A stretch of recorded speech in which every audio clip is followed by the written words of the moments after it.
ദൈവനാമം വാഴ്ത്തോടുമാറാകട്ടെ. വീണ്ടും ഒരിക്കൽ കൂടെ ഈ സുഖം പ്ലാറ്റ്ഫോമിൽ എന്നെ കണ്ടുമുട്ടാൻ തക്കവണ്ണം ഒരു സാവകാശം കൊണ്ട് ദൈവത്തെ സ്തുതിക്കുകയാണ്.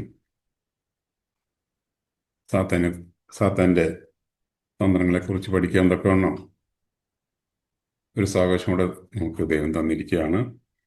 സാത്താൻ്റെ തന്ത്രങ്ങൾ അറിഞ്ഞിരിക്കുക മാത്രമല്ല, അതിനനുസരിച്ച് ജീവിതത്തെ ക്രമീകരിച്ച് വിജയജീവിതം നയിക്കാനും നമുക്ക് സാധിക്കണം എന്നുള്ളതാണ് ഞാനിത് പഠിച്ചപ്പോൾ എനിക്ക് കിട്ടിയ വെളിച്ചം. കഴിഞ്ഞ ആഴ്ച നമ്മൾ ചിന്തിച്ചത് സാത്താൻ്റെ ബലഹീനതകൾ എന്തൊക്കെയാണെന്നുള്ളതാണ്. സാത്താനുമായിട്ട് യുദ്ധത്തിൽ ഏർപ്പെട്ടിരിക്കുന്ന നാം തീർച്ചയായും അറിഞ്ഞിരിക്കേണ്ട ഒരു വസ്തുതയാണ് സാത്താൻ്റെ ബലഹീനതകൾ. എങ്കിൽ മാത്രമേ നമുക്ക് അവനോട് വേണ്ടുവണ്ണം ജയിക്കുവാനായിട്ട് നമുക്ക് സാധിക്കുകയുള്ളൂ. നമ്മൾ ആദ്യം ചിന്തിച്ചത് സാത്താൻ കേവലം ഒരു സൃഷ്ടി മാത്രമാണ് എന്നുള്ളതാണ്. നമ്മോട് കൂടെയുള്ളത് സർവശക്തനും സർവജ്ഞാനിയും സർവവ്യാപിയുമായ ദൈവമാണ്.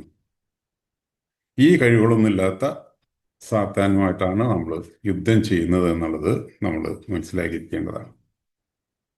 നമുക്ക് അത് മനസ്സിലാകുമ്പോഴാണ് നമുക്ക് സാത്താനെ എതിരിടാനുള്ള ധൈര്യം നമുക്ക് ലഭിക്കുന്നത്.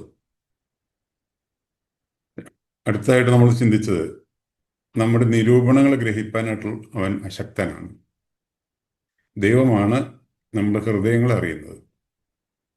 ഹൃദയങ്ങളെ അറിയുന്ന ദൈവമാണ് നമ്മോട് കൂടെയുള്ളത്. ഈ ഹൃദയങ്ങളെ അറിയുന്ന ദൈവം വെറുതെ അറിയുക മാത്രമല്ല, നമ്മുടെ രഹസ്യങ്ങളെ സുവിശേഷപ്രകാരം ന്യായം വിധിക്കുക കൂടി ചെയ്യുമെന്നുള്ളതും നമ്മൾ മനസ്സിലാക്കിയിരിക്കേണ്ടത് ആവശ്യമാണ്. കേവലം ഇരുട്ടിത്തപ്പുന്നവനാണ് സാത്താൻ എന്നുള്ളത് അതിനുള്ള ബന്ധത്തിൽ നമ്മൾ ചിന്തിച്ചു. ഭാവി അറിയാനായിട്ട് അശക്തനാണ് സാത്താൻ എന്നുള്ളത് നമ്മൾ തുറന്ന് നമ്മൾ ചിന്തിച്ചതാണ്.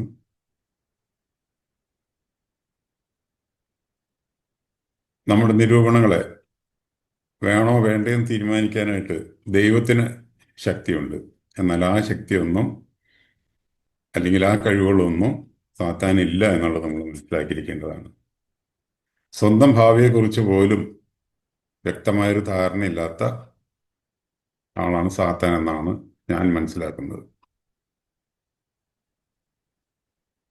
ദൈവം വെളിപ്പെടുത്തി കൊടുത്തിട്ടുള്ള കാര്യങ്ങൾ അറിയാം എന്നല്ലാതെ, അല്ലെങ്കിൽ താൻ ന്യായവിധിക്കായിട്ട് സൂക്ഷിച്ചിരിക്കുകയാണെന്നുള്ളത് അറിയാതെ എന്നുള്ള കാര്യം മാത്രം അറിയുന്ന, എന്നാൽ എങ്ങനെ എപ്പോൾ എന്നുള്ളതൊന്നും അറിയാത്ത ഒരു വ്യക്തിത്വമാണ് സാത്താൻ എന്നുള്ളത് നമ്മൾ ചിന്തിച്ചു. അടുത്തായിട്ട് രഹസ്യങ്ങളെ അറിയാനായിട്ട് അശക്തനാണ് സാത്താൻ. ദൈവം മാത്രമാണ് രഹസ്യങ്ങളെ വെളിപ്പെടുത്തി തരുന്നത്. നമ്മൾ ദാനിയേൽ പ്രവചനത്തിലും യെശയ്യാ പ്രവചനത്തിലുമായിട്ട് അതിൻ്റെ ആ കാര്യങ്ങളെക്കുറിച്ച് നമ്മൾ ചിന്തിച്ചു. അതുകൊണ്ട് തന്നെ സാത്താൻ്റെ സൈന്യം പരാജയമാണ് എന്നുള്ളത് നമ്മൾ മനസ്സിലാക്കി.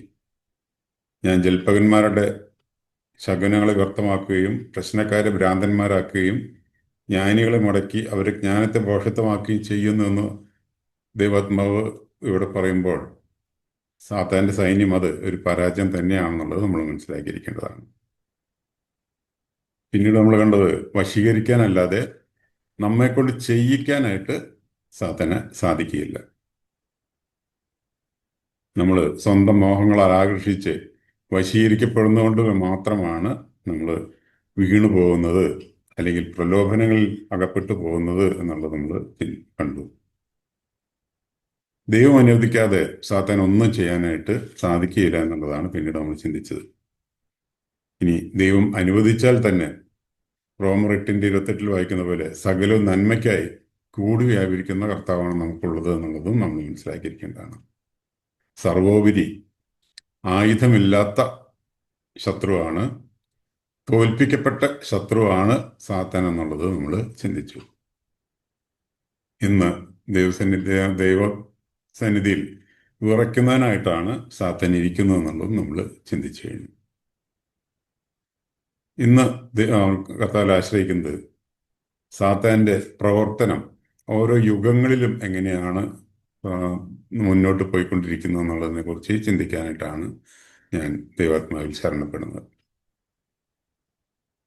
ഓരോ യുഗങ്ങളിലും സാത്താൻ തദനുസരണമായിട്ടുള്ള പദ്ധതികൾ ആസൂത്രണം ചെയ്ത് നടപ്പാക്കി വരുന്നത് ദൈവവചനത്തിൽ വെളിപ്പെടുത്തിയിരിക്കുന്നത് നമുക്ക് കാണാനായിട്ട് സാധിക്കും. ആദ്യമായിട്ട് നിഷ്പാപയുഗം തന്നെ എടുത്തു നോക്കാം. അവിടെ മനുഷ്യനെ എങ്ങനെയെങ്കിലും പാപത്തിൽ കുടുക്കുക എന്നുള്ള ഉദ്ദേശത്തോടുകൂടിയുള്ള പ്രവർത്തനമാണ് സാത്താൻ അവിടെ കാഴ്ചവെച്ചായിട്ട് നമ്മൾ കാണുന്നത്. 2 കൊരിന്ത്യർ 11:3 കഴിഞ്ഞ ആഴ്ച നമ്മൾ ചിന്തിച്ചു.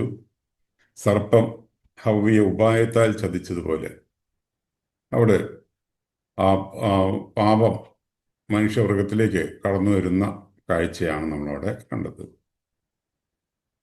ഇതിനുവേണ്ടി സാത്താൻ ഉപയോഗിച്ചത് ജന്തുവർഗങ്ങളിൽ കൗശലമേറിയ പാമ്പിനെ തന്നെയാണ്. കർത്താവ് ഈ ഭൂമിയിലായിരുന്നപ്പോൾ പാമ്പിനെ പോലെ ബുദ്ധിയുള്ളവരാകാനായിട്ട് പറഞ്ഞായിട്ട് നമ്മൾ വായിക്കുന്നുണ്ട്. മത്തായി സുവിശേഷം 10-ാം അധ്യായം അതിൻ്റെ 16-ാം വാക്യത്തിലാണ് നമ്മളത് വായിക്കുന്നത്. ചെന്നായ്ക്കളുടെ നടുവിൽ ആടിനെ പോലെ ഞാൻ നിങ്ങളെ അയക്കുന്നു. ആകയാൽ പാമ്പിനെ പോലെ ബുദ്ധിയുള്ളവരും പ്രാവിനെ പോലെ കളങ്കമില്ലാത്തവരും ആയിരിക്കും. പാമ്പിനെ പോലെ ബുദ്ധിയുള്ളവരാകാൻ നമ്മളോട് പറയുന്നത്. എന്നാൽ പാമ്പിനെ പോലെ കൗശലമുള്ളവനാകാനായിട്ട് ദൈവാത്മാവ് നമ്മളോട് പറയുന്നില്ല എന്നുള്ളത് നമ്മൾ മനസ്സിലാക്കിയിരിക്കേണ്ടതാണ്. കൗശലമുള്ളവരെ ആവശ്യം സാത്താനാണ് എന്നുള്ളത് നമ്മൾ മനസ്സിലാക്കിയിരിക്കേണ്ടത് ആവശ്യമാണ്. ഇവിടെ ഉൽപ്പത്തി ദിവസം 3-ാം അധ്യായത്തിൽ വായിക്കുന്ന സമയത്ത് പാപത്തിൽ അകപ്പെട്ട മനുഷ്യനെ ദൈവം അവിടെ കൈവിടുന്നില്ല എന്നുള്ളതാണ് നമ്മൾ മനസ്സിലാക്കേണ്ടത്. 3-ാം അധ്യായത്തിൻ്റെ 22-ാം വാക്യത്തിൽ നമ്മൾ വായിക്കുന്നത്, യഹോവയായ ദൈവം മനുഷ്യൻ നന്മ തിന്മകളെ അറിയുവാൻ തക്കവണ്ണം നമ്മിൽ ഒരുത്തനെ പോലെ ആയിത്തീർന്നിരിക്കുന്നു.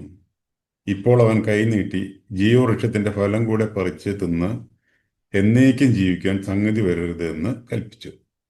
അവിടെ നമ്മെ എന്നേക്കും പാപിയായിട്ട് ജീവിക്കാൻ, പാപത്തിന്റെ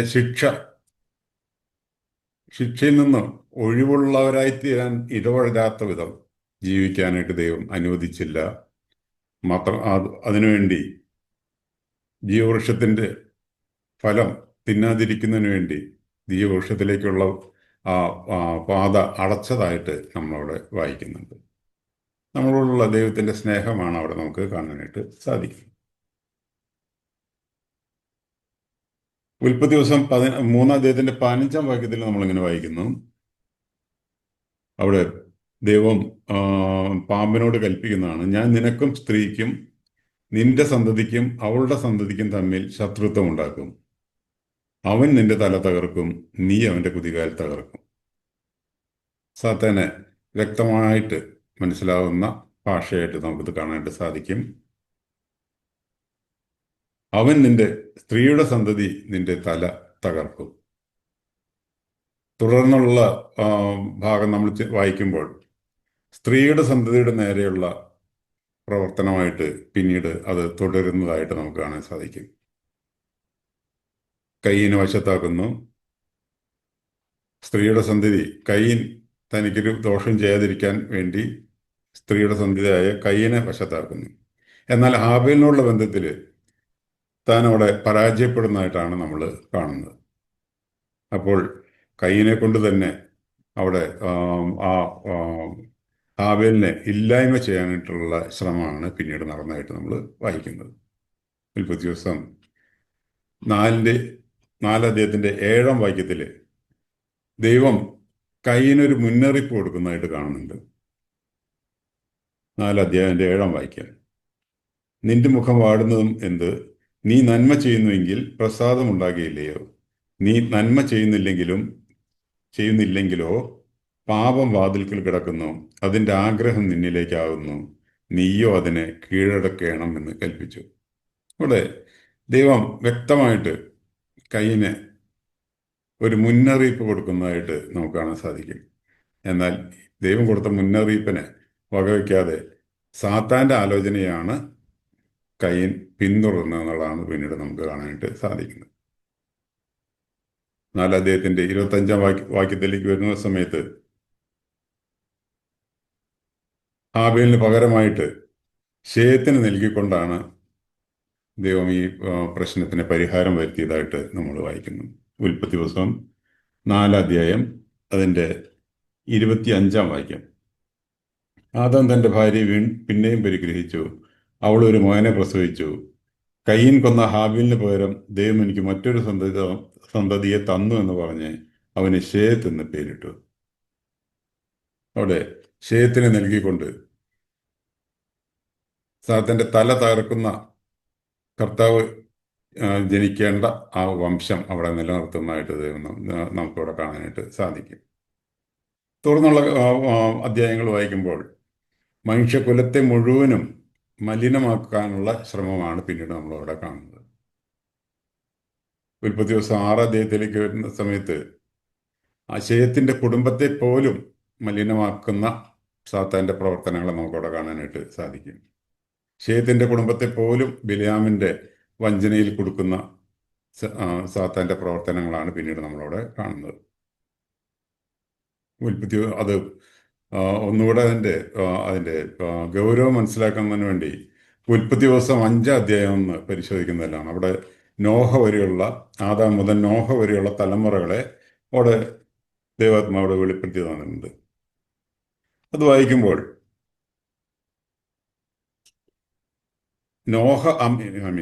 ഹാനോക്ക് വരെയുള്ള തലമുറകൾ ആദാമിനെ കണ്ടിട്ടുള്ളവരാണ് നമുക്ക് മനസ്സിലാക്കാനായിട്ട് സാധിക്കും. ആദാം 930 വയസ്സുള്ളവനായിട്ടാണ് മരിക്കുന്നത്. ഹാനോക്ക് വരെയുള്ള തലമുറ ആദാമിനെ കണ്ടിട്ടുള്ളവരാണ്. അതുമാത്രമല്ല, യൂദയുടെ ലേഖനം 14-15 വാക്യങ്ങളിൽ വായിക്കുമ്പോൾ ആദാം മുതൽ 7-മനായ ഹാനോക്കും സുവിശേഷിച്ചതായിട്ട് അവിടെ വായിക്കുന്നുണ്ട്. അതായത് അതുവരെ വരെ ജീവിച്ച എല്ലാവരും ഫസ്റ്റ് ഹാൻഡ് ഇൻഫർമേഷൻ കേട്ടിട്ടുള്ളവരാണ് എന്നുള്ളതാണ്. അതായത് പ്രാഥമികമായിട്ടുള്ള തെളിവുകൾ അടക്കം അവർ കാര്യങ്ങളെല്ലാം ഗ്രഹിച്ചിട്ടുള്ളവരാണ് എന്നുള്ളത് നമ്മൾ മനസ്സിലാക്കിയിരിക്കേണ്ടതാണ്. എന്നിട്ട് പോലും ശേത്തിന്റെ കുടുംബത്തെ പോലും ബിലയാമിന്റെ കെണിയിൽ കൊടുക്കാനായിട്ട്, ബിലയാമിന്റെ വഞ്ചനയിൽ കൊടുക്കാനായിട്ട് സാത്താനെ സാധിച്ചു എന്നുള്ളത് നമ്മൾ മനസ്സിലാക്കേണ്ടത് ആവശ്യമാണ്. സാത്താന്റെ പ്രവർത്തനത്തിന്റെ ആ രീതി എന്താണെന്നുള്ളത് മനസ്സിലാക്കുന്നതിന് ഇത് വളരെ ഈ വിധത്തിൽ മനസ്സിലാക്കിയിരിക്കേണ്ടത് ആവശ്യമാണ്. ഉൽപ്പത്തി ദിവസം അവിടെ 6-ാം അധ്യായത്തിന്റെ 8-ാം വാക്യത്തിൽ നമ്മൾ വായിക്കുന്നത് കേവലം നോഹയ്ക്ക് മാത്രമാണ് ദൈവത്തിന്റെ കൃപ ലഭിച്ചത് എന്നുള്ളത് നമ്മളവിടെ കാണാനായിട്ട് സാധിക്കും. ഉൽപ്പത്തി ദിവസം 8-ാം അധ്യായം അതിന്റെ 1-ാം വാക്യം, 6-ാം അധ്യായം അതിന്റെ 8-ാം വാക്യം. എന്നാൽ നോഹയ്ക്ക് യഹോവയുടെ കൃപ ലഭിച്ചു. ഇവിടെ ആ തലമുറയിൽ നോഹയ്ക്ക് മാത്രമാണ് യഹോവയുടെ കൃപ ലഭിച്ചതായിട്ട് നമ്മളവിടെ വായിക്കുന്നത്. ഉൽപ്പത്തി ദിവസം 8-ാം അധ്യായത്തിലേക്ക് വരുന്ന സമയത്ത് ദൈവം ലോകത്തെ ജലപ്രളയത്തിൽ കടത്തിവിട്ടുകൊണ്ട് ഈ പ്രശ്നത്തിന് പരിഹാരം വരുത്തിയതായിട്ട് നമ്മളവിടെ വായിക്കുന്നു. നോഹയെയും തൻ്റെ കുടുംബത്തെയും മാത്രം നിലനിർത്തിക്കൊണ്ട് മറ്റുള്ളവരെ മുഴുവൻ ജലപ്രളയത്തിൽ വിട്ടതായിട്ട് നമുക്കവിടെ കാണാനായിട്ട് സാധിക്കും. എങ്കിലും സാത്താൻ തൻ്റെ പ്രവർത്തനം പിന്നെയും തുടർന്നുകൊണ്ടേയിരുന്നു എന്നുള്ളത് നമുക്ക് പിന്നീടുള്ള അധ്യായങ്ങളിൽ കാണാൻ സാധിക്കും. 9-ാം അധ്യായത്തിൽ നമ്മൾ വായിക്കുന്നത് ഭൂമിയിലൊക്കെ നിറവിനെന്ന് പറഞ്ഞുകൊണ്ട് അവരെ അനുഗ്രഹിച്ചു വിട്ടെങ്കിൽ അവർ ഒരുമിച്ചിരിക്കുന്നതിനുള്ള ബാബേൽ ഗോപുരം പണിതുകൊണ്ടാണ് അവിടെ മത്സരിക്കുന്ന ഒരു സ്വഭാവത്തിലേക്ക് സാത്താൻ അവരെ കൊണ്ട് എത്തിച്ചതായിട്ട് നമുക്കവിടെ കാണാനായിട്ട് സാധിക്കും. ഇതിനും പരിഹാരം വരുത്തിയത് ഉൽപ്പത്തി ദിവസം 11-ാം അധ്യായത്തിന്റെ 11-ാം അധ്യായത്തിൽ കാണുന്ന പോലെ ഭാഷ കലക്കിക്കൊണ്ട് ദൈവം അവിടെ പരിഹാരം വരുത്തിയതായിട്ട് നമുക്ക് കാണാനായിട്ട് സാധിക്കും. സാത്താന്റെ പ്രവർത്തനം ഈ രീതിയിൽ ഓരോ കാലഘട്ടത്തിലും അതിനനുസരിച്ചുള്ള രീതിയിൽ തൻ്റെ തന്ത്രങ്ങൾ മെനഞ്ഞുകൊണ്ട് മുന്നോട്ട് പോകുന്നത് നമുക്ക് കാണാനായിട്ട് സാധിക്കും. ഉൽപ്പത്തി ദിവസം 12 അധ്യായത്തിലേക്ക് വരുമ്പോൾ അബ്രഹാമിനെ ദൈവം തിരഞ്ഞെടുത്തതായിട്ട് നമ്മൾ കാണുന്നുണ്ട്. അബ്രഹാം എന്ന ഒരു വ്യക്തിയെ, മറ്റുള്ള ആരെയും തിരഞ്ഞെടുക്കാതെ അബ്രഹാം എന്ന ഒരു വ്യക്തിയെ മാത്രം തിരഞ്ഞെടുക്കുന്നതായിട്ട് കാണാൻ സാധിക്കും. സാത്താൻ അത് മനസ്സിലാക്കിയപ്പോൾ പിന്നീട് അബ്രഹാമിന്റെ കുടുംബത്തെ മലിനമാക്കുക എന്നുള്ള തന്ത്രമാണ് പിന്നീട് അവിടെ നടത്തുന്നതായിട്ട് നമ്മളിവിടെ കാണുന്നത്. ഉൽപ്പത്തി ദിവസം 12 അധ്യായത്തിലേക്ക് വരുമ്പോൾ അവിടെ അബ്രഹാമിന്റെ കുടുംബത്തെയും മലിനമാക്കാനുള്ള ശ്രമം നമുക്ക് അവിടെ കാണാനായിട്ട് സാധിക്കും. ഉൽപ്പത്തി ദിവസം 12 അധ്യായം അതിന്റെ 1-ാം വാക്യത്തില്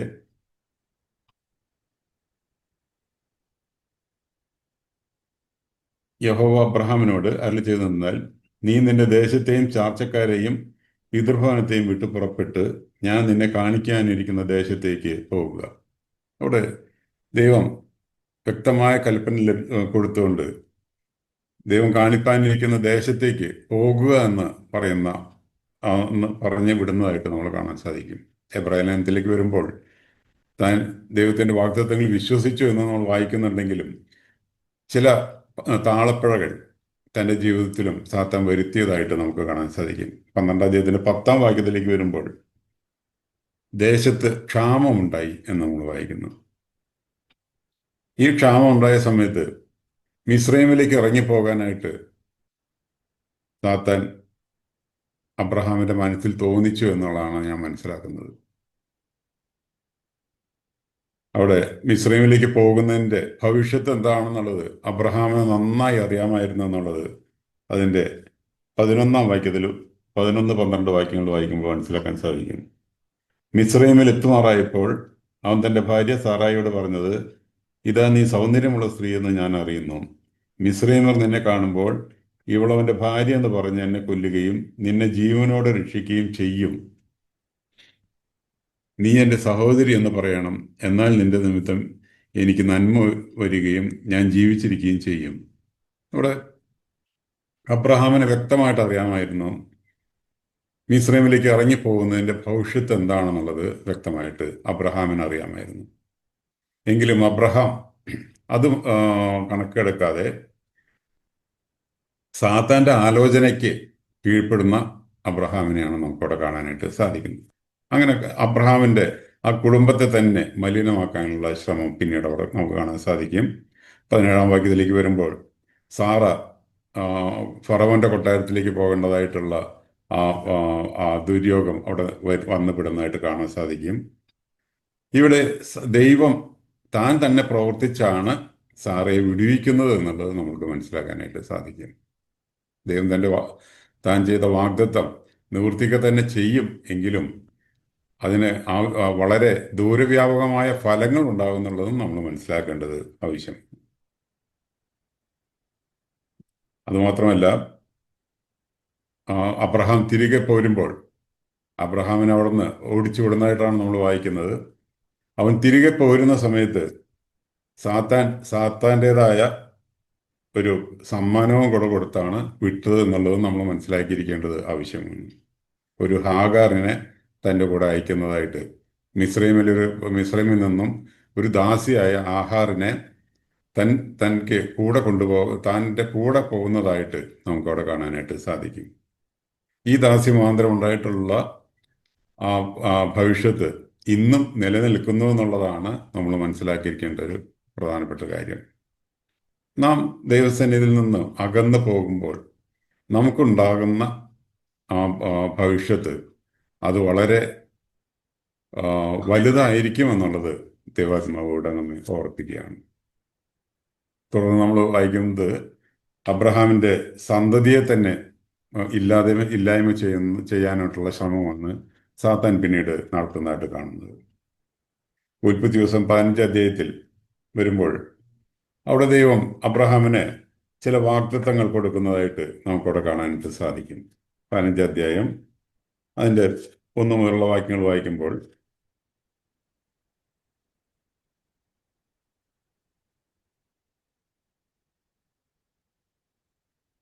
അതിനുശേഷം അബ്രഹാമിന് ദർശനത്തിൽ യഹോവയുടെ അരുളപ്പാട് ഉണ്ടായതെന്നാൽ, അബ്രഹാമെ ഭയപ്പെടേണ്ട, ഞാൻ നിന്റെ പരിചയം നിന്റെ അതിമഹത്തായ പ്രതിഫലവുമാകുന്നു. അതിന് അബ്രഹാം, കർത്താവായ യഹോവേ, നീ എനിക്ക് എന്തു വരും? ഞാൻ മക്കളില്ലാത്തവനായി നടക്കുന്നുവല്ലോ. എൻ്റെ അവകാശി ദമ്മേശക്കുകാരനായി എലിയേസർ അത്രയെന്ന് പറഞ്ഞു. നീ എനിക്ക് സന്തതി തന്നിട്ടില്ല. പിന്നീട് നമ്മൾ വായിക്കുന്നത്, പിന്നെ അവൻ അവനെ പുറത്തു കൊണ്ടുചെന്ന്, നീ ആകാശത്തെ നോക്കുക, നക്ഷത്രങ്ങൾ എണ്ണുവാൻ കഴിയുമെങ്കിൽ എണ്ണുക എന്ന് കൽപ്പിച്ചു. നിന്റെ സന്തതി ഇങ്ങനെയാകുമെന്ന് അവനോട് കൽപ്പിച്ചു. അവിടെ ദൈവം തനിക്ക് വാഗ്ദത്തം കൊടുക്കുകയാണ്. നിന്റെ സന്തതി ആകാശത്തിലെ നക്ഷത്രങ്ങൾ പോലെ ആകും എന്നുള്ളത്. പറഞ്ഞിട്ടുണ്ടെങ്കിൽ ന്യൂമർസ്, എണ്ണമില്ലാത്ത നക്ഷത്രങ്ങളെ പോലെ തന്നെ തൻ്റെ സന്തതി ആകുമെന്നുള്ള വാഗ്ദത്തം അവിടെ കൊടുക്കുകയാണ്. എന്നാൽ അബ്രഹാം അവിടെ പറയുന്നത്, ദമ്മേശക്കുകാരനായ എലിയാസറാണ് ഞാൻ, എലിയാസാറിനെയാണ് ഞാൻ എൻ്റെ പിൻഗാമിയായിട്ട് അല്ലെങ്കിൽ പിൻതലമുറയായിട്ട് ഞാൻ വിചാരിക്കുന്നു എന്നുള്ളത് പറയുന്നതായിട്ട് നമുക്ക് അവിടെ കാണാനായിട്ട് സാധിക്കും. തുടർന്ന് നമ്മൾ വായിക്കുമ്പോൾ സാത്താൻ സാറയെ സ്വാധീനിച്ചതായിട്ട് പിന്നീട് നമ്മൾ വായിക്കുന്നു. സാറ 16 അധ്യായത്തിലേക്ക് വരുമ്പോൾ അവിടെ അതാണ് നമ്മൾ വായിക്കുന്നത്. 16 അധ്യായത്തിന്റെ ആദ്യ വാക്യം എങ്ങനെ വായിക്കുന്നു? അബ്രഹാമിന്റെ ഭാര്യയായ സാറായി മക്കളെ പ്രസവിച്ചിരുന്നില്ല. എന്നാൽ അവൾക്ക് ഹാഗാർ എന്ന പേരുള്ളൊരു മിസ്രൈമ്യ ദാസി ഉണ്ടായിരുന്നു. സാറായി അബ്രഹാമിനോട്, ഞാൻ പ്രസവിക്കാതിരിക്കുവാൻ യഹോവ എൻ്റെ ഗർഭം അടച്ചിരിക്കുന്നുവല്ലോ. എൻ്റെ ദാസിയുടെ അടുക്കൽ ചെന്നാലും പക്ഷെ അവളാൽ എനിക്ക് മക്കൾ ലഭിക്കും എന്ന് പറഞ്ഞു. അബ്രഹാം സാറായിയുടെ വാക്ക് അനുസരിച്ചു. ഇവിടെ സാറായിൽ കൂടെ സാത്താൻ അവിടെ വീണ്ടും അവിടെ പ്രവർത്തിക്കുന്നതായിട്ട് നമുക്കവിടെ കാണാനായിട്ട് സാധിക്കും. ഇതിൻ്റെ ഫലം നമ്മൾ ഇന്നും ഇസ്രായേൽ ജനം ഇന്നും അനുഭവിച്ചുകൊണ്ടിരിക്കുന്നു എന്നുള്ളത് നമ്മൾ മനസ്സിലാക്കേണ്ടത് ആവശ്യമാണ്. അബ്രഹാമിൻ്റെ തുടർന്ന് നമ്മൾ ഈ 15 അധ്യായത്തിൽ അതിൻ്റെ 13-ാം വാക്യത്തിൽ നമ്മൾ വേറെ കാര്യം വായിക്കുന്നുണ്ട്. ദൈവം അവർക്ക് അബ്രഹാമിന് ഒരു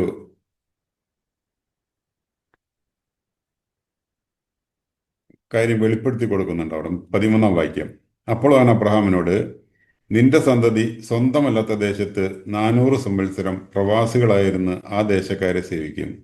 അവർ അവരെ പീഡിപ്പിക്കുമെന്ന് നീ അറിഞ്ഞുകൊള്ളുക. ഇവിടെ മിസ്രൈമിൽ അവരടിമകളായിട്ട് താമസിക്കേണ്ടി വരും എന്നുള്ളത് ദൈവം അവിടെ വെളിപ്പെടുത്തി കൊടുക്കുന്നതായിട്ട് നമുക്ക് കാണാനായിട്ട് സാധിക്കും. നമ്മൾ പുറപ്പാട് പുസ്തകത്തിലേക്ക് വരുമ്പോൾ യാക്കോബും കുടുംബവും മിസ്രൈമിലേക്ക് പോകുന്നതായിട്ട് അവിടെ വായിക്കുന്നുണ്ട്. അവരവിടെ ചെന്നതിന് ശേഷം അവരവിടെ അടിമകളായിട്ട് അവിടെ അവസാനം, അതായത് യോസഫിനെ അറിയാത്ത ഒരു രാജാവ് വന്നു കഴിഞ്ഞപ്പോൾ അവിടെ അവരെ അടിമകളായിട്ട് അവിടെ ജീവിക്കേണ്ടതായിട്ട് വന്നു എന്നുള്ളത് നമ്മൾക്ക് അവിടെ കാണാനായിട്ട് സാധിക്കും. നമ്മൾ തുടർന്ന് വായിക്കുമ്പോൾ അവരെ ഇല്ലായ്മ ചെയ്യുന്നതിനുള്ള ശ്രമം, അവിടെ സാത്താൻ്റെ ശ്രമം നമുക്കവിടെ കാണാൻ സാധിക്കും. 15-16 വാക്യങ്ങൾ വായിക്കുമ്പോൾ രഹസ്യമായി അവരെ ഇല്ലായ്മ ചെയ്യാനായിട്ടുള്ള ശ്രമം അവിടെ നടക്കുന്നതായിട്ട് കാണാൻ സാധിക്കും. 1-ാം അധ്യായത്തിന്റെ 15-16 വാക്യങ്ങളിൽ ഇങ്ങനെ വായിക്കുന്നത്, എബ്രായ സ്ത്രീകളുടെ അടുക്കൽ നിങ്ങൾ സൂതികർമ്മത്തിന് ചെന്ന് പ്രസവശൈലിയിൽ അവരെ കാണുമ്പോൾ കുട്ടി ആണാകുന്നുവെങ്കിൽ നിങ്ങൾ അതിനെ കൊല്ലണം, പെട്ടെന്നാകുന്നുവെങ്കിൽ എങ്കിൽ ജീവനോടിരിക്കട്ടെ എന്ന് കൽപ്പിച്ചു. 17-ാം വാക്യത്തില്, സൂതികർമ്മിണികളോ ദൈവത്തെ ഭയപ്പെട്ടു മിസ്രൈം രാജാവ് തങ്ങളോട് കൽപ്പിച്ച പോലെ ചെയ്യാതെ ആൺകുഞ്ഞുങ്ങളെ ജീവനോടെ രക്ഷിച്ചു. സാത്താന്റെ പ്രവർത്തനം അവിടെ നടക്കാതെ പോയതായിട്ട് നമുക്കവിടെ കാണാൻ സാധിക്കും. പുറപ്പാട് പുസ്തകം 1-ാം അധ്യായത്തിന്റെ 15-16 വാക്യങ്ങളാണ് നമ്മൾ വായിച്ചത്. അവിടെ സാത്താൻ അവരെ മൊത്തമായി ഇല്ലായ്മ ചെയ്യുന്നതിനുള്ള ഇസ്രായേൽ എന്നുള്ള ആ വംശത്തെ തന്നെ, അല്ലെങ്കിൽ അബ്രഹാമിന്റെ വംശത്തെ തന്നെ ഇല്ലായ്മ ചെയ്യാനായിട്ടുള്ള ശ്രമം അവിടെ നടത്തി വിജയിക്കാതെ പോയതായിട്ട് നമുക്കവിടെ കണ്ടു സാധിക്കും. തുടർന്ന് 22-ാം വാക്യത്തിലേക്ക് വരുമ്പോൾ നമ്മൾ വായിക്കുന്നത്, പുറപ്പാട് പുസ്തകം 1-ാം അധ്യായത്തിന്റെ 22-ാം വാക്യത്തിൽ വായിക്കുന്നത്, പിന്നെ ഫറവോൻ തൻ്റെ സകല ജനത്തോടും ജനിക്കുന്ന ഏതു ആൺകുട്ടിയെയും നദിയിൽ ഇട്ട് കളയണമെന്നും ഏത് പെൺകുട്ടിയെയും ജീവനോട് രക്ഷിക്കണമെന്നും കൽപ്പിച്ചു. ഇവിടെ പരസ്യമായിട്ട് കൊല്ലുന്ന ഇല്ലായ്മ ചെയ്യാനുള്ള ശ്രമമാണ് പിന്നീട് നമുക്ക് കാണാനായിട്ട് സാധിക്കുന്നത്. എന്നാൽ ദൈവം അവിടെ മോശയെ എഴുന്നേൽപ്പിക്കുന്നതായിട്ട് നമ്മൾ കാണാൻ സാധിക്കും.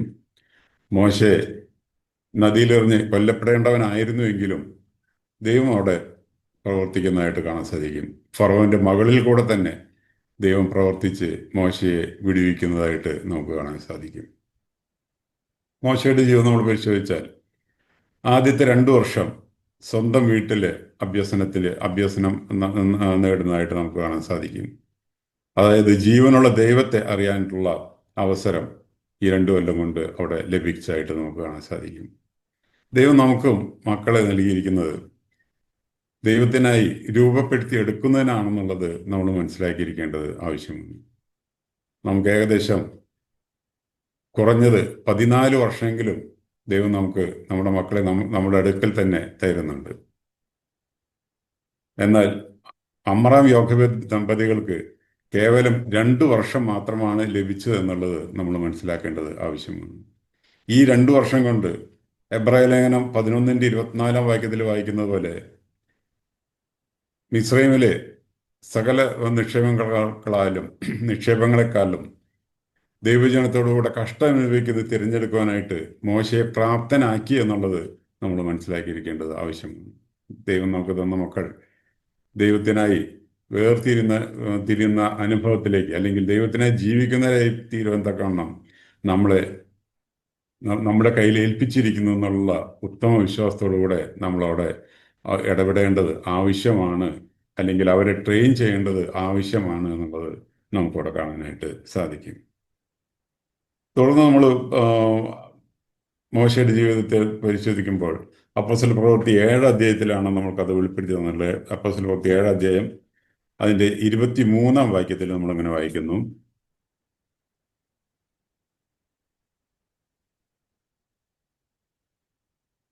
അപ്പോസ്തല പ്രവൃത്തികൾ 7 അധ്യായം അതിൻ്റെ 23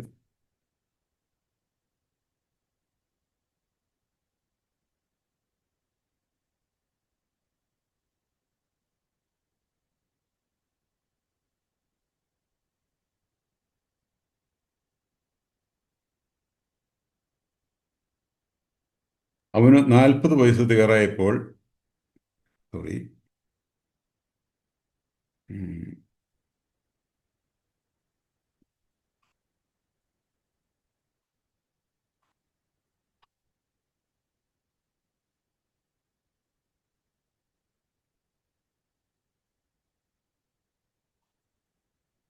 യെസ്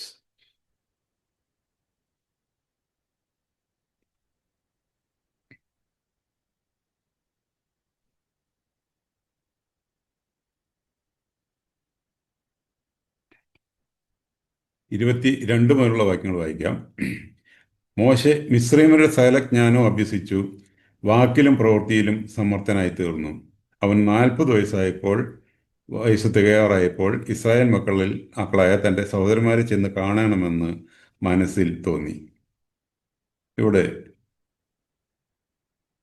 തുടർന്നുള്ള 40 വർഷം മിസ്രൈമിലെ സകല ജ്ഞാനവും അഭ്യസിക്കുന്നതിനായിട്ട് മോശയെ നമുക്ക് കാണാനായിട്ട് സാധിക്കും. മറ്റൊരു ഭാഷയിൽ പറഞ്ഞാൽ നേതൃത്വ പരിശീലനം അവിടെ അഭ്യസിക്കുന്നതായിട്ട് നമുക്കവിടെ കാണാൻ സാധിക്കും. ലോകത്തിൻ്റെ ഈ ജ്ഞാനം നമുക്ക് നമ്മൾ വായിക്കുന്ന പുറപ്പാട് ദിവസം 2 അധ്യായത്തിൽ അതിൻ്റെ 12 വായിക്കുന്നത് മിസ്രൈമിനെ അടിച്ചു കൊല്ലുന്ന, അല്ലെങ്കിൽ ഡിസ്ട്രക്റ്റീവായിട്ടുള്ള, അല്ലെങ്കിൽ ജ്ഞാനം എന്നുള്ളത് വിനാശകരമാണ് എന്നുള്ളതാണ് നമുക്കവിടെ മനസ്സിലാക്കാനായിട്ട് സാധിക്കുന്നത്. ലോകജ്ഞാനം ലഭിച്ച മോശെ നേതൃത്വ പരിശീലനം അവിടെ കിട്ടിയെങ്കിലും അത് ഡിസ്ട്രക്റ്റീവ് ആയിരുന്നു, അല്ലെങ്കിൽ വിനാശകരമായിരുന്നു എന്നുള്ളത് നമ്മൾ മനസ്സിലാക്കേണ്ടത് ആവശ്യമാണ്. തുടർന്നുള്ള 40 വർഷം ഒരു ഇടയ ശുശ്രൂഷയ്ക്കായിട്ടാണ് ദൈവം അവിടെ നടത്തുന്നതായിട്ട് നമ്മൾ കാണാൻ സാധിക്കും. 7 അധ്യായത്തിൻ്റെ തന്നെ 30 നമ്മൾ അങ്ങനെ വായിക്കുന്നു. 40 ആണ്ട് കഴിഞ്ഞപ്പോൾ സീനാൻ മലയുടെ മരുഭൂമിയിൽ ഒരു ദൈവദൂതൻ മുൾപ്പുറത്തിൽ അഗ്നിയാലിയിൽ അവന് പ്രത്യക്ഷനായി. ഇവിടെ വീണ്ടും 40 വർഷം അവിടെ ആടുകളെ മേയിച്ചുകൊണ്ട് ഒരു ഇടയ ശുശ്രൂഷ ചെയ്യുന്നതായിട്ട് നമുക്ക് കാണാൻ സാധിക്കും. ദൈവത്തിൻ്റെ ശുശ്രൂഷ എന്നുള്ളത് ഒരു ഇടയൻ്റെ ശുശ്രൂഷയാണെന്നുള്ളത് നമ്മൾ മനസ്സിലാക്കിയിരിക്കേണ്ടത് ആവശ്യമാണ്. നമ്മൾ തുടർന്ന് നമ്മൾ വായിക്കുന്നത് ഏറ്റവും സൗമ്യനായ പുരുഷനായിട്ട് മോശയെ രൂപപ്പെടുത്തിയെടുത്തത് ഈ ട്രെയിനിങ് ആയിരുന്നു എന്നുള്ളത് നമുക്ക് കാണാനായിട്ട് സാധിക്കും. ഈ ഈ വിധത്തിലുള്ള ട്രെയിനിങ്ങിന് ശേഷമാണ് ദൈവം ഇസ്രായേലിനെ കൊണ്ടുവരുന്ന ദൗത്യം മോശയെ ഏൽപ്പിച്ചതായിട്ട് നമ്മൾ വായിക്കുന്നത്. നമ്മൾ ഈ ഈ വിധത്തിൽ ഇസ്രായേൽ ജനത്തെ കരുതിയ ദൈവത്തെയാണ് നമുക്ക് കാണാനായിട്ട് സാധിക്കുന്നത്. ഈ വിധത്തിൽ തുടർന്നുള്ള ഭാഗങ്ങൾ നമ്മൾ വായിക്കുമ്പോൾ അവിടെ പല വിധത്തിലുള്ള ബാധകൾ അയച്ചുകൊണ്ട് ദൈവം തൻ്റെ ബലമുള്ള കൈകൊണ്ട് അവരെ വിടുവിച്ചു കൊണ്ടിരുന്നതായിട്ട് നമുക്ക് ഇവിടെ കാണാനായിട്ട് സാധിക്കും. ഇല്ലെങ്കിൽ അവർ അവിടെ കിടന്ന് ഇല്ലാതെ ആകാനായിട്ടുള്ള ധാരാളം സാധ്യതകൾ ഉണ്ടായിരുന്നു എന്നുള്ളത് നമ്മൾ മനസ്സിലാക്കിയിരിക്കേണ്ടത് ആവശ്യമാണ്. സാത്താൻ്റെ പദ്ധതികൾ ഈ വിധത്തിലാണ് രൂപപ്പെടുത്തി എടുക്കുന്നത് എന്നുള്ളത് നമ്മൾ മനസ്സിലാക്കിയിരിക്കേണ്ടത് ആവശ്യമാണ്. അവസാനം 10 ബാധകൾക്ക് ശേഷം ഇസ്രായേൽ മക്കളെ അവിടുന്ന് ഓടിച്ചു വിടുന്നതായിട്ടാണ് നമ്മൾ വായിക്കുന്നുണ്ട്. എന്നാൽ അവിടെ കൊണ്ടും അവസാനിക്കുന്നില്ല എന്നുള്ളത് തുടർന്നുള്ള വാക്യങ്ങൾ പുറപ്പെടുന്ന ദിവസം 14 അധ്യായത്തിലേക്ക് വരുമ്പോൾ നമുക്ക് അവിടെ കാണാനായിട്ട് സാധിക്കും. അവിടെ ഫറോവിൻ്റെയും തൻ്റെ ഭൃത്യന്മാരുടെയും മനസ്സ് അവിടെ മാറുന്നതായിട്ട് നമുക്ക് മനസ്സിലാക്കാൻ സാധിക്കും. ചെങ്കടൽക്കരയിൽ വെച്ച് ഫറോവിൻ്റെ നേതൃത്വത്തിൽ അവസാന ശ്രമം കൂടെ സാത്താൻ അവിടെ നടത്തുന്നതായിട്ട് നമുക്കവിടെ കാണാനായിട്ട് സാധിക്കും. പുറപ്പെടുന്ന ദിവസം 14 അധ്യായത്തിൽ നമ്മൾ വായിക്കുന്നത്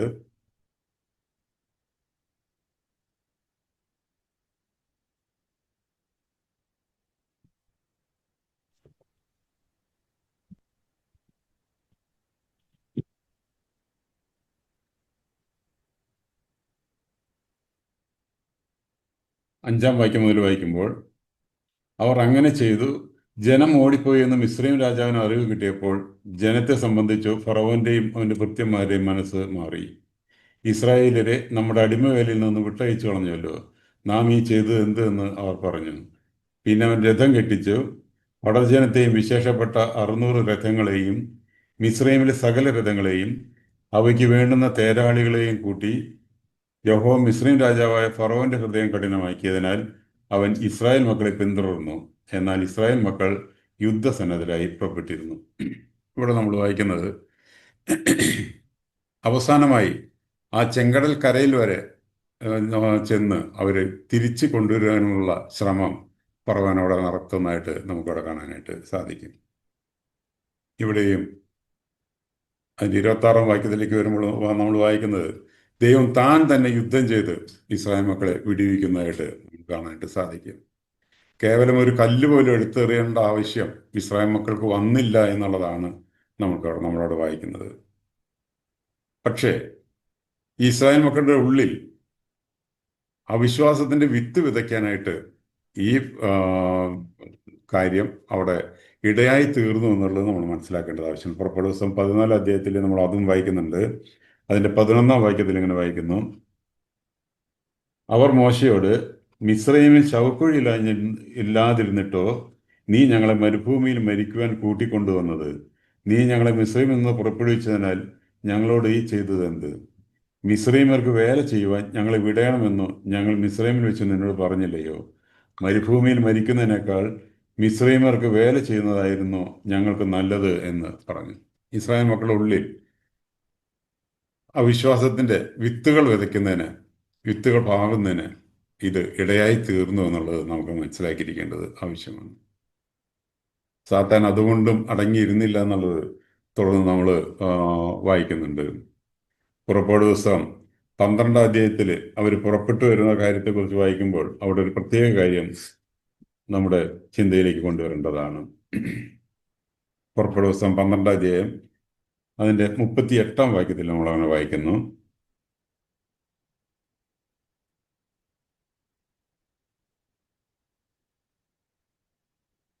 37 38 വാക്യങ്ങൾ. എന്നാൽ ഇസ്രായേൽ മക്കൾ കുട്ടികളൊഴികെ ഏകദേശം 6 ലക്ഷം പുരുഷന്മാർ കാൽനടയായി റമസേസിൽ നിന്ന് സുക്കോത്തിലേക്ക് യാത്ര പുറപ്പെട്ടു. വലിയൊരു സമ്മിശ്ര പുരുഷാരവും ആടുകളും കന്നുകാലികളുമായി അനവധി മൃഗങ്ങളും അവരോട് കൂടെ പോന്നു. ഇവിടെ 38 വലിയൊരു സമ്മിശ്ര പുരുഷാരവും അവരുടെ കൂടെ പോരുന്നതായിട്ട് നമുക്ക് അവിടെ കാണാൻ സാധിക്കും. സാത്താൻ അവരെയും അവരോട് കൂടെ അയച്ചതായിട്ട് നമുക്ക് കാണാനായിട്ട് സാധിക്കും. അതിൻ്റെ ഭവിഷ്യത്ത് എന്താണെന്നുള്ളത് സംഖ്യാപുസ്തകം 11 അധ്യായത്തിലേക്ക് വരുമ്പോഴാണ് നമുക്കത് കാണാൻ സാധിക്കുന്നത്. അവിടെ വായിക്കുന്നത് സംഖ്യാപുസ്തകം 11 അധ്യായം അതിൻ്റെ 4 വാക്യത്തിൽ ഇങ്ങനെ വായിക്കുന്നു: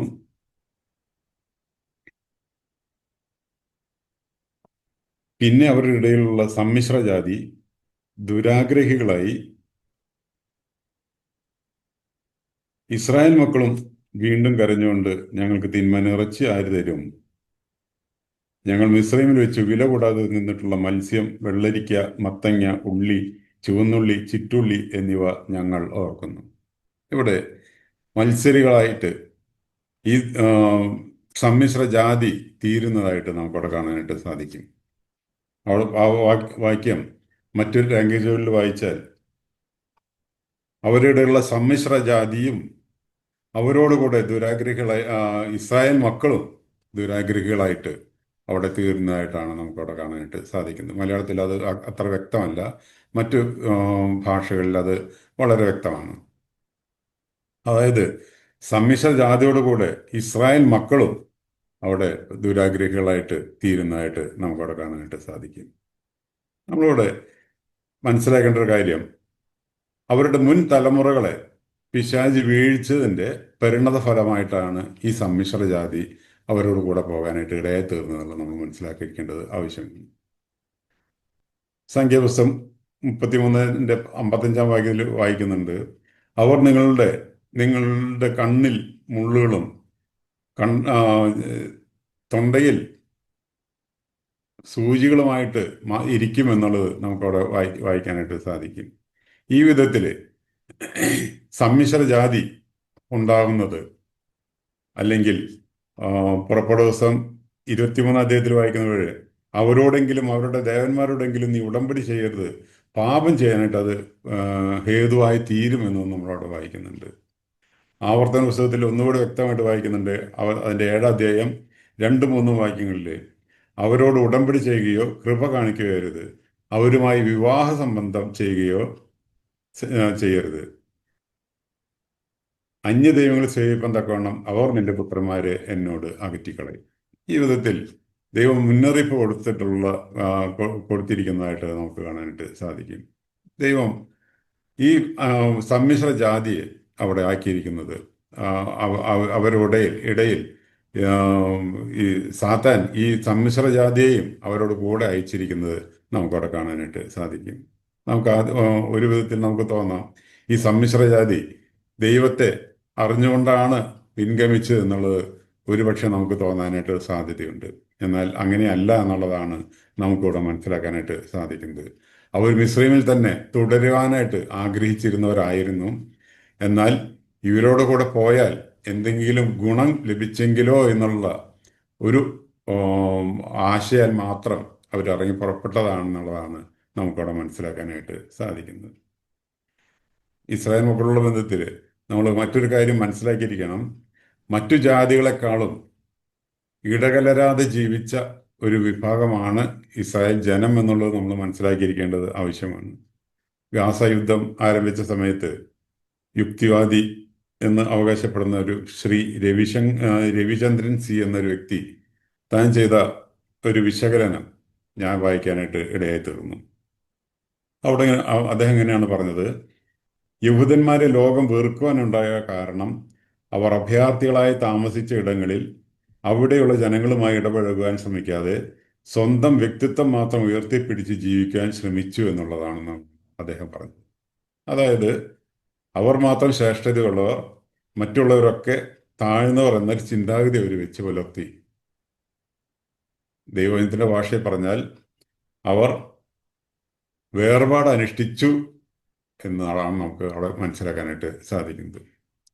ഈ വിധത്തിൽ വളരെ കർശനമായിട്ട് ജീവിച്ച ഈ യഹൂദ ജനം തന്നെ അവരുടെ ഇടയിൽ നടന്ന ചില ചിലരുടെ പാപങ്ങൾ നിമിത്തം അവർക്ക് വളരെയധികം അവരുടെ യാത്രയിലുടനീളം പ്രശ്നങ്ങൾ ഉണ്ടാകുന്നതായിട്ട് നമുക്കവിടെ കാണാനായിട്ട് സാധിക്കും. ഇവർ വരുത്തിയ പ്രശ്നങ്ങളെക്കുറിച്ച് നമ്മൾ പുറപ്പെടുന്ന ദിവസം 17 അധ്യായത്തിൽ വരുമ്പോൾ നമ്മൾ വായിക്കുന്നത് മോശയെ കല്ലെറിയാനുള്ള ശ്രമം അവിടെ നടത്തിയതായിട്ട് നമുക്കവിടെ കാണാനായിട്ട് സാധിക്കും. 32 അധ്യായത്തിന്റെ 1-ാം വാക്യത്തിൽ ഞങ്ങൾക്കൊരു ദൈവത്തെ തരിക എന്ന് പറഞ്ഞുകൊണ്ട് ഒരു കാളക്കുട്ടിയെ വാർത്തുണ്ടാക്കുന്ന അവസ്ഥയിലേക്ക് അവരായിത്തീർന്നതായിട്ട് കാണാൻ സാധിക്കും. ഇപ്പം നമ്മൾ വായിച്ച ഭാഗത്ത് മന്നയെ അവർ ഉപേക്ഷിക്കുന്നതായിട്ട് നമുക്ക് കാണാൻ സാധിക്കും. സംഖ്യാപുസ്തകം 21 അധ്യായത്തിലേക്ക് വരുമ്പോൾ അവർ പറയുന്നത് ഈ സാരമില്ലാത്ത ആഹാരം എന്നാണ് അവിടെ വായിക്കുന്നത്, ഞങ്ങൾക്ക് വെറുപ്പാകുന്നു എന്നാണ് അവിടെ വായിക്കുന്നത്. ഈ മന്നയെക്കുറിച്ച് നമ്മൾ വായിക്കുന്നത് സങ്കീർത്തനം 78-ാം സങ്കീർത്തനത്തിൽ നമ്മൾ വായിക്കുന്നത് ഇത് ശക്തിമാന്മാരുടെ അപ്പം എന്നാണ് നമ്മൾ വായിക്കുന്നത്. ഈ വിധത്തിലുള്ള മന്നയെയാണ് അവർ വെറുക്കുന്നതായിട്ട് പറയുന്നതായിട്ട് നമ്മളിവിടെ കാണുന്നു. തുടർന്ന് സംഖ്യാപുസ്തകം 12-ാം അധ്യായത്തിലേക്ക് വരുമ്പോൾ കൂശ്യസ്ത്രീ നിമിത്തം മോശയുടെ നേരെ പിറുപിറുക്കുന്ന മിര്യാമിനെ നമുക്കവിടെ കാണാൻ സാധിക്കും. നേതൃത്വത്തിന് വേണ്ടിയുള്ള ഒരു വടംവലി അവിടെ നടക്കുന്നതായിട്ട് നമുക്കവിടെ കാണാനായിട്ട് സാധിക്കും. 14-ാം അധ്യായത്തിന്റെ 4-ാം വാക്യത്തിൽ വായിക്കുമ്പോൾ നാം ഒരു തലവനെ നിയമിച്ച് നമുക്ക് മിസ്രൈമിലേക്ക് മടങ്ങിപ്പോകാമെന്ന് ചിന്തിക്കുന്ന ഈ സമ്മിശ്ര ജാതിയെ നമുക്കവിടെ കാണാനായിട്ട് സാധിക്കും. തുടർന്ന് കോരഹും കൂട്ടരും അവർ പൗരോഹിത്യത്തിന് വേണ്ടി വാദിക്കുന്നത് നമുക്കവിടെ കാണാനായിട്ട് സാധിക്കും. ഇതും ഈ സമ്മിശ്ര ജാതി മൂലം ഉണ്ടായ പ്രശ്നങ്ങളാണ് എന്നുള്ളത് നമുക്ക് കാണാൻ സാധിക്കും. ദൈവത്തിന്റെ ശിക്ഷയ്ക്ക് ഇസ്രായേൽ ജനം പാത്രമായി തീരണം എന്നുള്ള ഉദ്ദേശത്തോടു കൂടി സാത്താൻ പ്രവർത്തിച്ചതാണ് ഇത് എന്നുള്ളത് നമ്മൾ മനസ്സിലാക്കിയിരിക്കേണ്ടത് ആവശ്യമാണ്. നമ്മളിവിടെ പുറപ്പെടുന്ന 14-ാം അധ്യായത്തില് അമാലേക്കിനെ എതിരായിട്ട് വരുത്തുന്നതായിട്ട് ദൈവം അവിടെ എതിരായിട്ട് വരുത്തുന്നതായിട്ട് കാണാൻ സാധിക്കും. പുറപ്പാട് പുസ്തകം 32-ാം അധ്യായത്തിന്റെ 10-ാം വാക്യത്തിൽ അവിടെ 3000 പേര് ഹതന്മാരായിട്ട് വീഴുന്നതായിട്ട്, അതായത് ഈ മന്നയെ ദുഷിച്ച ഈ ജനത്തിൽ 3000 പേര് അവിടെ ഹതന്മാരായിട്ട് വീഴുന്നതായിട്ട് നമുക്ക് കാണാൻ സാധിക്കും. 11-ാം അധ്യായത്തിന് വരുമ്പോൾ അവര് യഹോവയുടെ തീ അവിടെ ഇറങ്ങുന്നതായിട്ട് നമുക്ക് കാണാൻ സാധിക്കും. 13-ന്റെ 33-ാം വാക്യത്തിൽ മഹാബാധയാൽ അവർ മരിച്ചു പോകുന്നതായിട്ട് കാണാൻ സാധിക്കും. 12-ാം അധ്യായത്തിന്റെ സംഖ്യാപുസ്തകം 12-ാം അധ്യായത്തിന്റെ 9-ാം വാക്യത്തിലേക്ക് വരുമ്പോൾ മിര്യാമിന് കുഷ്ഠം ബാധിക്കുന്നതായിട്ട് നമുക്കവിടെ കാണാനായിട്ട് സാധിക്കും. 14-ാം അധ്യായത്തിന് 37-ാം വാക്യത്തിൽ ദുർവർത്തമാനം പറഞ്ഞവർ ബാധയാൽ മരിച്ചു പോകുന്നതായിട്ട് നമുക്കവിടെ കാണാൻ സാധിക്കും. അതുപോലെ കോരഹും കൂട്ടരും ഭൂമി വായ് പിളർന്ന് അവിടെ മരിച്ചു പോകുന്നതായിട്ട് കാണാൻ സാധിക്കും. അവരോട് കൂടെ നിന്ന് അന്യധൂപം കാട്ടിയ 250 പേർ യഹോവയുടെ തീ പുറപ്പെട്ട് മരിച്ചു പോകുന്നതായിട്ട് കാണാൻ സാധിക്കും. അതുപോലെ 16-ാം അധ്യായത്തിലേക്ക് സംഖ്യാപുസ്തകം 16-ാം അധ്യായത്തിലേക്ക് വരുമ്പോൾ അവിടെ ബാധയാൽ അവർ മരിച്ചു പോകുന്നതായിട്ട് കാണുന്നു. 21-ാം അധ്യായത്തിലേക്ക് വരുമ്പോൾ അഗ്നിസർപ്പങ്ങളാൽ അവർ മരിച്ചു പോകുന്നതായിട്ട് നമുക്കവിടെ കാണാനായിട്ട് സാധിക്കും. ഈ വിധത്തിൽ ദൈവത്തിന്റെ കോപം അവരെ മേൽ ജ്വലിക്കുന്നതിന് വേണ്ടി സാത്താൻ ഇവിടെ പ്രവർത്തിക്കുന്നതായിട്ട് നമുക്കവിടെ കാണാനായിട്ട് സാധിക്കും. നമ്മൾ കൊരിന്ത്യർ ലേഖനത്തിൽ 1 കൊരിന്ത്യർ 10-ാം അധ്യായത്തിലേക്ക് വരുമ്പോൾ അതിന് 6 മുതൽ 12 ഒരു വാക്യങ്ങൾ വായിക്കുമ്പോൾ ഇത് ദൃഷ്ടാന്തമായി സംഭവിച്ചതെന്ന് 2 പ്രാവശ്യം അവിടെ 6-ാം വാക്യത്തിലും 12-ാം വാക്യത്തിലും എഴുതിയിരിക്കുന്ന കാണാൻ സാധിക്കും. ഇത് നമുക്കൊരു ദൃഷ്ടാന്തമായിട്ട് നമുക്ക് ഇസ്രായേൽ മക്കൾക്ക് സംഭവിച്ചതായിട്ട് ദൈവാത്മാവോടെ നമുക്ക് രേഖപ്പെടുത്തി തന്നിരിക്കുകയാണ്. നമ്മുടെ ജീവിതത്തിൽ നാം ഇത് മനസ്സിലാക്കി ജീവിക്കേണ്ടത് ആവശ്യമാണ്. നിങ്ങൾ അവിശ്വാസികളോട് ഇണയില്ലാക്കണ കൂടരുത് എന്ന് നമുക്ക് കൽപ്പന തന്നിരിക്കുമ്പോൾ നമ്മളത് അനുസരിച്ച് ജീവിക്കാനായിട്ട് വളരെയധികം ബാധ്യസ്ഥരാണെന്നുള്ളത് കാണാൻ സാധിക്കും. ആ വാക്യം വായിക്കുന്ന സമയത്ത് 6-ാം അധ്യായം വായിക്കുമ്പോൾ നാം ജീവനുള്ള ദൈവത്തിന്റെ ആലയമാണ് എന്ന് പറഞ്ഞുകൊണ്ടാണ് അത് ആ ഭാഗം വായിക്കുന്നത്. ഈ ആലയമായിരിക്കുന്ന നാം അവിടെ മലിനതകൾ ഉണ്ടാകാനായിട്ട് ഒരിക്കലും ഇടയായി തീരാൻ പാടില്ല. അവരിടയിൽ നിന്ന് വേർപെട്ട് വേർപെട്ടിരിക്കുക എന്നുള്ള ആ സന്ദേശത്തോടു കൂടിയാണ് 6 അധ്യായം അവിടെ അവസാനിക്കുന്നതായിട്ട് കാണാൻ സാധിക്കുന്നത്. ഈ വിധത്തിൽ സാത്താൻ ഓരോ യുഗങ്ങളിലും തദനുസരണമായിട്ടുള്ള ആ, ആ, ആ തന്ത്രങ്ങൾ മെനഞ്ഞ് അവിടെ നടപ്പിലാക്കി വരുന്നതായിട്ട് നമുക്ക് കാണാനായിട്ട് സാധിക്കും. നമ്മുടെ ജീവിതത്തിൽ നമ്മൾ വളരെയധികം കുറിക്കൊള്ളേണ്ടതാണ് എന്നുള്ളത്, ഇത് മനസ്സിലാക്കി ജീവിക്കേണ്ടതാണ് എന്നുള്ളത് ദൈവാത്മാവ് ഇതിനാൽ നമ്മെ ഓർമ്മപ്പെടുത്തുകയാണ്. ഇത് ദൃഷ്ടാന്തമായിട്ട് ഇസ്രായേൽ മക്കൾക്ക് സംഭവിച്ചെങ്കിൽ നമ്മളത് ആ ദൃഷ്ടാന്തം എന്താണെന്ന് മനസ്സിലാക്കി ജീവിക്കേണ്ടതും ആവശ്യമാണ് എന്നുള്ളത് നമുക്ക് അവിടെ കാണാനായിട്ട് സാധിക്കും. സമയം അല്പം മുന്നോട്ട് കടന്നുപോയി. ആ, നമുക്കിവിടെ അവസാനിപ്പിക്കാം. ദൈവനാമത്തിനായിട്ട് ജീവിക്കാനായിട്ട് സാത്താനെ വേണ്ടുവണ്ണം മനസ്സിലാക്കി അവനോട് എതിർത്ത് ജീവിക്കാനായിട്ട് ഇതുമൂലം ദൈവം നമ്മെ സഹായിക്കുമാറാകട്ടെ.